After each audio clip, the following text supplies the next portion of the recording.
Հայաստանի եզդիական համայնքի սիրելի ներկայացուցիչներ, այսօր ուզում եմ ձեզ շնորհավորել Սուրբ Նաբի, ինչպես դուք եք սիրում ասել, Խիդիր Նաբի տոնի կապակցությամբ եւ ցանկանում եմ, որպեսզի համերաշխության եւ սիրո խորհուրդը այս տոնի իրագործվի ձեր ընտանիքներում։ Կուզեի նաեւ հիշեցնել այն հաճելի ավանդույթը, որ ունի եզդիական ազգը այս տոնի կապակցությամբ։ Այսօր բոլոր իրար հետ գժտված մարդիկ պետք է հաշտվեն եւ իմ կարծիքով մենք բոլորս սովորելու բան ունենք այս տոնի խորհրդից։ Նաեւ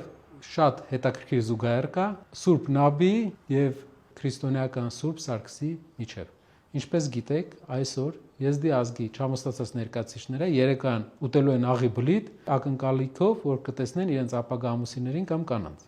Հայ ազգը առաքելական եկեղեցին 2 շաբաթ առաջ նշել է Սուրբ Սարգսի տոնը, որը ուներ նույն խորհուրդը։ Սա վկայում է մեր ժողովուրդների հազարամյա բարեկամության եւ հազարամյա ընդհանուր հայրենիքում ապրելու փաստի մասին։ Եվս մեկ անգամ շնորհավորում եմ եզդի ազգի մեր ներկայացուցիչներին